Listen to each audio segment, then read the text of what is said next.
I almost ran over my own suitcase. I hit the brakes hard, the car skidding slightly on the snow, and for a split second I thought someone had dumped trash on the driveway. Then the headlights caught the familiar scuff on the leather handle, the faded airline tag still hanging from the side, and my stomach dropped so fast it felt like gravity had doubled. I got out of the car. The cold bit immediately, sharp and unforgiving, but I didn't feel it, not yet. My eyes moved slowly, methodically, as though my mind needed time to catch up with what my body already knew. Boxes, clothes, shoes, my old winter coat lying half open in the snow, sleeves soaking through. A framed photo cracked at the corner, the glass spider-webbed where it had hit the concrete. My things, all of them, lined up across the driveway and lawn like evidence. Please take some time and like this video. Also subscribe to our channel and let me know in the comments where you are watching from. We will be excited to have you join our growing community. What the hell, I muttered, my breath fogging thickly in the December air. I dropped my work bag and stepped closer, picking up the coat first, shaking snow from it with hands that had begun to tremble. The weight of it was wrong, not heavy with warmth like it used to be, but heavy with something else. Finality. I looked up at the house. Our house. The porch light was off. That was when it truly hit me. Vanessa never forgot the porch light. I walked faster now, boots crunching through snow, heart pounding loud enough that it filled my ears. I tried the door. Locked. Vanessa, I knocked once, then harder. Open the door. Nothing. I knocked again, my knuckles stinging. This isn't funny, it's freezing out here. Movement behind the curtain. The door opened just enough for her face to appear. She didn't look surprised to see me. She didn't look angry either. She looked resolved. You need to take your things and leave, she said. For a moment, I honestly thought I had misheard her. Leave, I repeated. Why are my things outside? She opened the door wider but didn't step aside. The warmth from inside rushed out, brushing against my face like a cruel reminder of what I was being denied. I'm not comfortable living with you anymore, she said. I've grown past this, past you. I stared at her, snow melting into my hair, my hands tightening around the coat. Vanessa, we bought this house together, we're both on the mortgage. That was before, she replied. Before what? Before I realized I don't have to live an average life. The word hit harder than the cold. Average. I took a step forward. Is this about your new job? You got it a month ago. 2 months, she corrected sharply. And yes, it is. I let out a breath I didn't know I was holding. So this is it? 5 years of marriage, 7 years together, and you throw me out without even a conversation.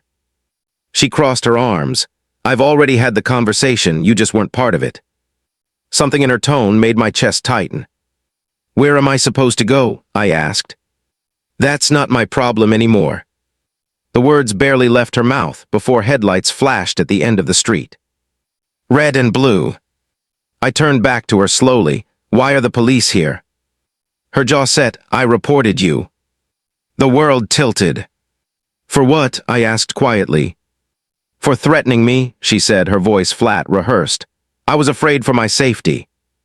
That's a lie, I whispered. You know it's a lie. She didn't respond.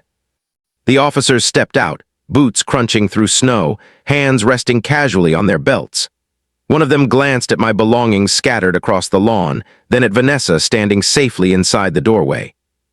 Sir, he said, we've received a complaint. We're going to need you to step away from the property. I tried to speak, to explain, to defend myself, but my mouth wouldn't cooperate. Everything I had built, everything I had believed about my marriage collapsed right there in the snow. Vanessa closed the door. Locked it. I stood there, surrounded by my life in boxes, as the officers waited for me to gather what I could. And as I loaded my things into the trunk, hands numb, heart hollow, one truth became impossible to ignore. This wasn't a fight.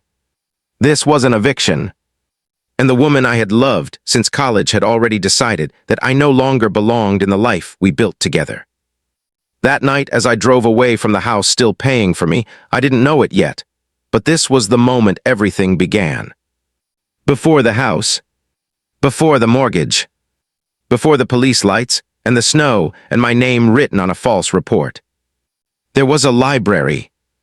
It was late, past midnight, and the campus library had thinned out to the kind of quiet that only exists when everyone left is either desperate or determined. I was sitting cross-legged on the floor near a power outlet, my laptop balanced on my knees. Code lines crawling across the screen, when a stack of books slid off the table behind me and hit the floor with a sound loud enough to echo. Damn it! I turned.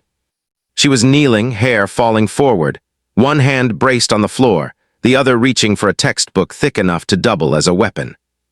I picked it up and handed it to her. Either that course hates you or you're trying to learn everything at once. She looked up and smiled. Not polite, not guarded. Relieved. I'm double majoring, she said, finance and accounting. That explains the aggression, I replied, nodding at the book. They fight back. She laughed, and that laugh stayed with me for years. Her name was Vanessa. She talked with her hands, thought out loud, dreamed loudly too, about offices with glass walls, about respect that didn't require asking, about money not as indulgence but as insulation against fear. I don't want to struggle forever, she told me one night as we walked back to the dorms, breath fogging in the cold. I want stability. I want power over my own life. I told her I understood. I didn't tell her that my definition of power looked different.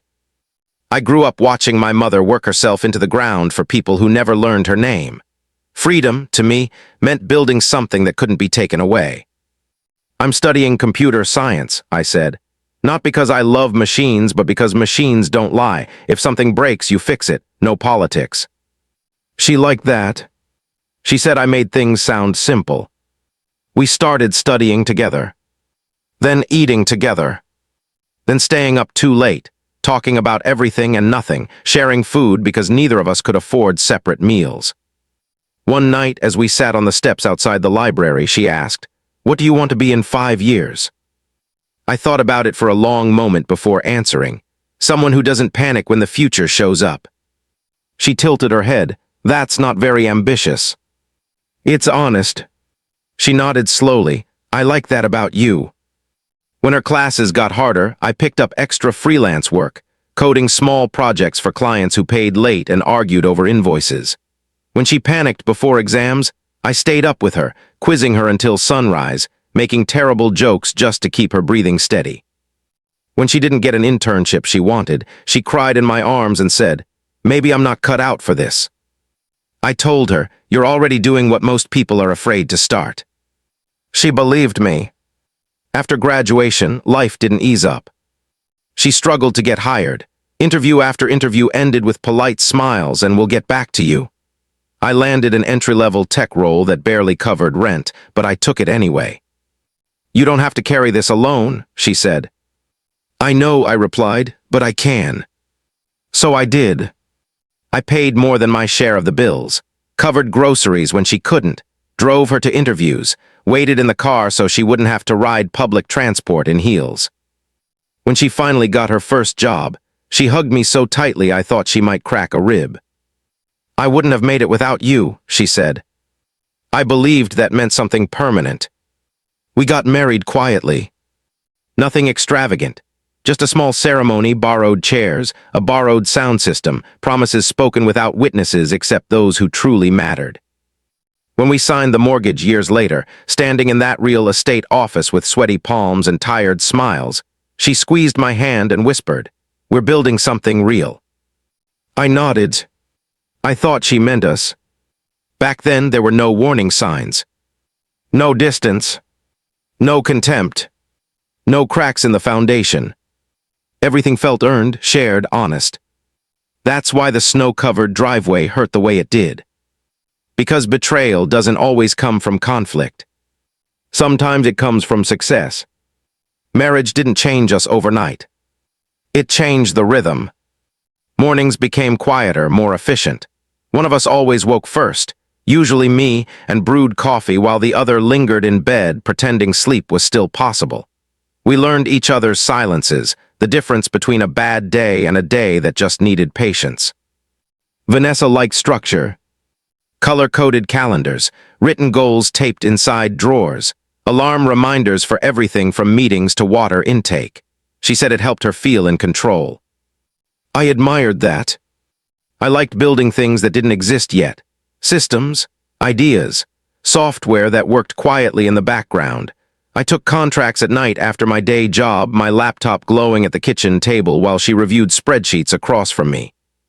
Sometimes she'd look up and say, "You know, one day you're going to get tired of answering to people who don't understand what you do." I'd smile and reply, "One day." When the idea of buying a house first came up, it was hers. "We're wasting money on rent," she said, scrolling through listings on her phone. "We're disciplined, we're stable, why wait?" I hesitated. Not because I didn't want it, but because I respected how fragile stability could be. "A mortgage is a long commitment," I said carefully. "So is marriage," she replied, meeting my eyes. "And we're already doing that." We chose a modest 3-bedroom bungalow in a quiet neighborhood. Nothing flashy, just enough space to breathe. The kind of house people grew into. The mortgage officer talked numbers, interest rates, timelines. Vanessa squeezed my hand under the table. "We'll split everything," she said confidently. "This is ours." I nodded. And for years it was. When her work got stressful, I cooked. When my contracts fell through, she covered groceries without complaint. Some months I paid more, some months she did. There was no resentment. Only teamwork. She rose quickly at her company, not because she stepped on people, but because she outworked them. I watched her practice presentations in the living room, pacing back and forth, correcting herself mid-sentence. "Say it again," I'd tell her, slower. She'd roll her eyes, then do it anyway. When she landed her promotion, her first real one, we celebrated with takeout and cheap wine, sitting on the floor because the dining table hadn't arrived yet. "This is just the beginning," she said, eyes shining. I believed her. Around that time, I began working seriously on my startup. Not dreaming, not dabbling. Building. I woke before sunrise, slept after midnight, spent weekends debugging instead of resting. Vanessa would sometimes bring me food and say, "You're obsessed." I'd laugh and answer, temporarily. She never discouraged me. Not once. That's what made what came later feel unreal. Because right up until the end, everything looked right. We laughed, planned vacations we never took, talked about renovations we'd do once things stabilized. There were no fights about money. No accusations. No emotional distance. If anything, we looked like a success story. Which is why when she came home one evening and said she'd gotten an offer from another company, better pay, better title, I hugged her and said, "You earned this." She smiled, "This changes everything." I thought she meant our future. I didn't realize she meant her definition of it. Back to the day I was thrown out of the house, a house I shared and bought with my wife Vanessa. I stood at the edge of the driveway, my breath coming out in short, visible bursts, staring at my life piled carelessly near the curb. Clothes in half-open boxes, my laptop bag tipped on its side, a framed photo cracked down the middle as if someone had stepped on it without looking. At first, I thought it was a mistake. A prank. A misunderstanding.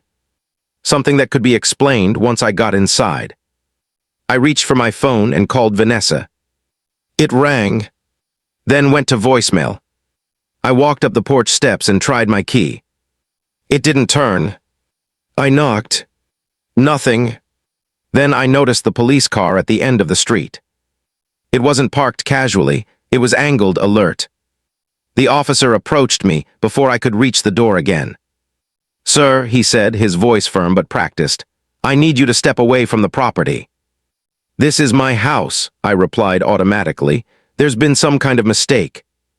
He didn't argue, he didn't need to. "There's a temporary restraining order," he said. "Your wife filed a report this morning." I laughed once, sharp and disbelieving. "A report for what?" He hesitated, just long enough to hurt. "Threatening behavior," he said. The word didn't fit. Threatening. I looked past him at the house I had paid for, repaired, defended, dreamed in, and felt something rupture quietly in my chest. "I've never raised my voice to her," I said. "I've never touched her." "That may be," the officer replied, not unkindly. "But the order stands. You can't enter the property, not today." I wanted to scream. Instead, I knelt in the snow and picked up my laptop bag, checking instinctively that it hadn't been damaged, still thinking like a man who believed his future could be resumed if he just stayed calm. In the coming days, the court process moved quickly. I sat in a room that smelled like stale coffee and bureaucracy, while a judge read from papers that described a version of me I didn't recognize. Volatile, unstable, intimidating. Vanessa sat across the room, composed, eyes lowered, hands folded neatly, as though she were enduring something unfortunate rather than orchestrating it. When I tried to speak, my lawyer placed a hand on my arm and whispered, "Not yet."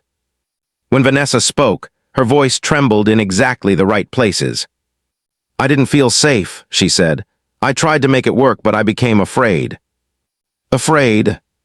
The word echoed. There were no witnesses, no evidence, just her testimony and the quiet power of accusation. The restraining order was extended. I was told to collect the rest of my belongings with supervision. The house we bought together, the mortgage we signed together, was granted to her pending divorce settlement. Temporary, they said. But temporary things have a way of becoming permanent when people stop fighting. The divorce proceedings took months. By then, I was exhausted. I slept on couches, lived out of bags, tried to keep my job while explaining to no one why I suddenly didn't have an address. When the final judgment came, it was brief. The marriage dissolved. The house awarded to Vanessa. The mortgage still hers to pay. I signed the papers with a hand that didn't feel connected to my body. No apology was offered. No explanation given. She didn't look at me when it was over. And just like that, 5 years of partnership was reduced to a legal transaction, and I was written out of my own life. The hardest part of losing everything wasn't the absence of comfort. It was the absence of context. I woke up in unfamiliar rooms, friends' spare bedrooms, couches that smelled like someone else's laundry detergent. Once even the backseat of my car when I stayed too late at work and couldn't bring myself to explain why I didn't have anywhere to go. People asked careful questions. "Are you okay? How are you holding up? Do you need anything?" I learned how to answer without telling the truth. "I'm fine. Just regrouping. Temporary situation." Temporary became my favorite lie. I kept my job, showed up early, stayed late, took on extra tasks no one wanted, not because I loved the work, but because structure was the only thing keeping me upright. At night, I worked on my startup. Not with ambition. With necessity. I coded because silence was unbearable, because building something, anything, felt like proof that I still existed. I rewrote systems that already worked just to feel control return to my hands. There were days I wanted to call her. Not to argue. Not to beg. Just to ask how a person learns to erase another so completely, without leaving fingerprints. I never made the call. Instead, I let the anger burn itself out through exhaustion. Months passed. I moved into a small studio apartment, bare walls, borrowed furniture, a mattress on the floor. I stood in the doorway the first night and laughed quietly to myself, not because it was funny, but because it was real. "This is mine," I said aloud. "No one can take this." The startup began to change. At first, it was small things. Emails answered faster, interest that felt genuine rather than polite. Then a meeting that went longer than scheduled. Then a second meeting where someone asked questions that suggested belief. One evening, after a call with a potential investor, I sat on the edge of my mattress and stared at my hands, realizing they were shaking. Not from fear, from possibility. I didn't celebrate. I didn't tell anyone. I'd learned what premature hope costs. What I didn't know, what I couldn't have known, was that while I was rebuilding from nothing, Vanessa was still living in the house. The mortgage remained. The payments continued. Until one day they didn't. Vanessa didn't lose her job dramatically. There was no scandal, no public failure, no whispered accusations in hallways. It ended the way corporate things often do, quietly, efficiently, without regard for personal history. A restructuring, a shift in priorities, a meeting that lasted less than 15 minutes. She came home that day still wearing her heels, still holding her handbag like armor, and sat at the edge of the couch without turning on the lights. For a long time, she didn't move. The house was too quiet, the kind of quiet that magnifies every thought. At first, she told herself it was temporary. She had savings, experience, a resume that had once turned heads. She sent out applications confidently, selectively, expecting interviews to follow quickly. Weeks passed. The savings thinned. The confidence softened. Then the letters began arriving from the mortgage company, neutral in tone, firm in intent.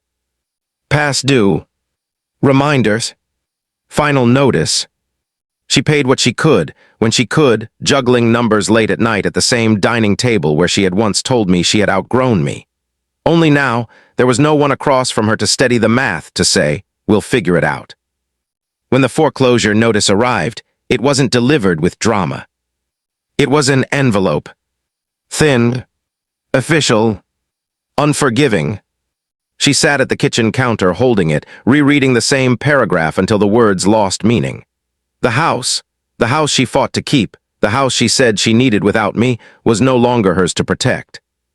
The notice instructed her to contact the real estate company managing the foreclosure proceedings. She did. She wrote a careful email first, formal and restrained, requesting time, explaining circumstances, promising cooperation. The reply was polite, brief. It asked her to come in. She dressed carefully that morning, choosing clothes that signaled professionalism rather than desperation. She told herself she still belonged in places like this, that titles could be reclaimed if one just stood straight enough. The real estate company's building was newer than she expected, glass, steel, confidence. As she stepped inside, the lobby swallowed her whole, vast and impersonal. She approached the reception desk. Before she spoke, her eyes lifted and froze. Hanging behind the desk, large, framed, unmistakable, was a portrait. A man in a dark suit, posture calm, expression measured, eyes steady. My eyes. For a moment, she thought it was a coincidence. Then she stepped closer. The nameplate beneath the portrait was clear. Daniel Mercer, President and Managing Director. Her breath caught sharply enough that the receptionist looked up. "Ma'am," the woman asked. Vanessa swallowed. "That portrait," she said, voice unsteady despite her effort, is that the president of the company?" The receptionist smiled politely. "Yes, that's Mr. Mercer." The room tilted. She felt it before she understood it. The sudden, sickening realization that the man she had removed from her life, legally and emotionally, now owned the power standing between her and her home. Before she could say anything else, footsteps sounded from the hallway behind the desk. Measured, familiar. I walked into the lobby. I stopped when I saw her. She turned. And in that moment, no court, no paperwork, no accusations left between us. Vanessa understood exactly how badly she had misjudged the future. Vanessa's steps faltered, just enough for the polished lobby floor to echo her uncertainty. I stood still, my coat buttoned, hands relaxed at my sides, as though nothing about her presence could unbalance me. "Daniel," she said, voice low, almost fragile, like she wasn't sure it was safe to speak my name aloud. I didn't move, didn't speak. I just watched her, letting the weight of years of choices and consequences settle between us. She took another step forward. I didn't expect, I knew you were building something, but this," she gestured vaguely at the lobby, at the portraits, at the brass plaques lining the wall. "I didn't expect this." I nodded once. "I never set out to surprise you." Her hands twisted in front of her, fingers gripping each other tightly, knuckles white. I wanted to apologize for how I treated you, for the house, for the accusations, for everything." I let out a slow breath, almost imperceptible. "You don't need to apologize, Vanessa." Her eyes widened. "I do. I threw you out. I made the police and the courts believe lies about you. I took what was ours and acted like I deserved it. Daniel, I was wrong."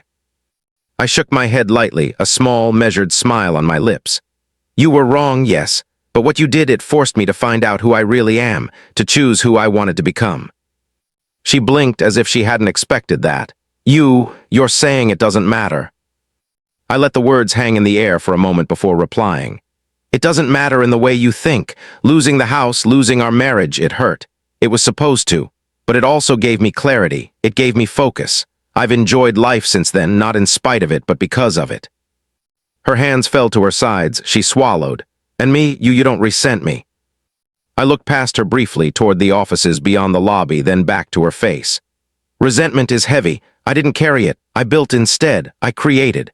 And now I live in a life I've earned on my own terms. You've had to face the consequences of your choices. She looked down, voice barely a whisper. I was selfish. I thought I was choosing the best life, but I was blind. I stepped forward slightly, softening but still keeping my distance. Vanessa, what matters is what you do next. The past doesn't define me anymore, and I hope it helps you reflect too. Her shoulders trembled slightly, not with anger, but with the weight of regret settling into her bones. For the first time, she saw me, not the man she once judged as average or replaceable, but the man who had survived everything she threw at him and had become unstoppable because of it. I don't know what to say, she admitted finally. You don't need to say anything, I said. Just learn from it, that's enough. She nodded slowly, tears pricking at the corners of her eyes, and took a step back. Without another word, she turned, her heels clicking sharply against the floor, leaving me alone in the lobby, calm, grounded, untouchable. For the first time since that snowy December day when she threw me out, I felt complete, not because I had defeated her, but because I had chosen myself. And Vanessa, she left with the bitter taste of realizing that the man she thought she could discard had built a life she could only watch from the sidelines. Vanessa's voice had barely found its composure as she spilled out her plea.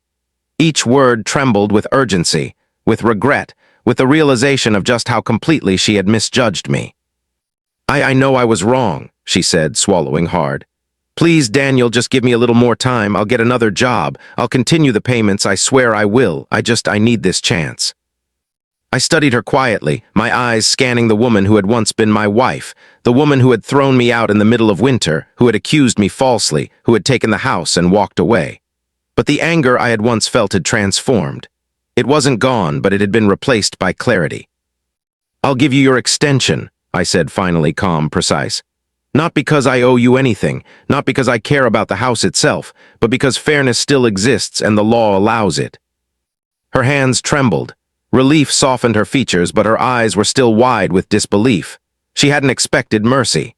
She hadn't expected me to remain composed, unshaken, untouchable by her desperation. Thank you so much, she whispered, stepping back, unsure if she should hug me, apologize again, or simply run. She did none of these things. Instead, she turned and left, heels clicking sharply on the floor, leaving a silence behind her that felt heavier than any confrontation we had ever had. I watched her go and felt nothing but the calm satisfaction of someone who had survived the worst and now controlled his own story. The rest of the day passed in meetings and calls. My company, my empire, built from years of relentless effort, discipline, and focus, continued to expand. Investors called, contracts were signed, and every decision I made carried the weight of someone who had fought for everything and refused to surrender again. Life moved forward, I moved forward, and Vanessa, she became a figure of the past, a reminder of what I had endured and what I had overcome. I never contacted her again. I had no interest in her life, her regrets, or the fate of the house she had once called hers. Vanessa knew there was no way back to my life. She had known me for almost 10 years and knows what I am capable of doing. I do not know what later became of her, whether she finally completed the payment for that house after getting an extension from me, or whether the house was later foreclosed by my company at a later time. I wasn't interested anymore. Because while she tried to take over the house we both suffered to get, I instead opted to buy the whole estate. For me, that was the best revenge I could ever think of. If you found this story interesting, please remember to like this video and hit the subscribe button. Also turn on the notification so you don't miss out on any of our amazing videos. And lastly, endeavor to share this video with your friends. Thank you and see you in the next video.